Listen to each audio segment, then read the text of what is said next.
Hello అండి, last short వీడియోలో చెప్పినా కదా మా ఇంటి ముందరుండే పూలన్నీ ఎందుకు కోసానో చెప్తా అని. ఆ పూలన్నీ ఈ పని చేసేదానికే. వీడియో లాస్ట్ వరకు చూసి మీకు ఎలా అనిపించిందో తప్పకుండా కామెంట్ చేయండి. ఫస్ట్ లో ముగ్గురాయితో 2 సున్నాలు చుట్టినా కానీ పర్ఫెక్ట్ గా సర్కిల్ లాగా రాలేదు. తర్వాత ముగ్గురాయికి దారం చుట్టి ఒక 5 రౌండ్లు గీసిన. నేను కోసుకొచ్చిండే పూలతో ఈ గీతలన్నీ నిండిపోతాయి అనుకున్నా, కానీ సగంకి కూడా సరిపోలేదు ఆ పూలు. పాప ఇంకా చిన్నగా ఉన్నప్పుడు బేబీ ఫోటోషూట్ కి యూజ్ చేసిన ఈ ఫ్లవర్స్ అన్ని చాలా బాగున్నాయి. అవి ఈ పని సగంలో మధ్యలో ఒక 3-4 సార్లు వెళ్లి మళ్ళీ పూలు కోసుకొచ్చిన. ఇంకా పూలతో సరిపోదులే అని ఆకులు కూడా యూజ్ చేసిన.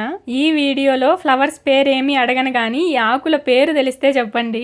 ఈ వీడియో తీసిండే రోజు గ్రహణం కూడా. మా ఊరిలో ఒక ఆమె ఇది చూసి అత్తా కోడలు ఇంటి ముందర ఏదో చేసేసారే నాకు తెలియకుండా అనింది. అట్లాంటిదేమీ లేదు, పూలు చాలా ఉన్నాయని మా పాప ఇట్లా చేసిందిలే అని చెప్పింది అత్త. పని లేని వాళ్ళకి ఏదో ఒక పని అని ఆ ఫ్లవర్స్ తో నేను చేసిండే పని ఇదేనండి. ఎట్లుంది? Thanks for watching.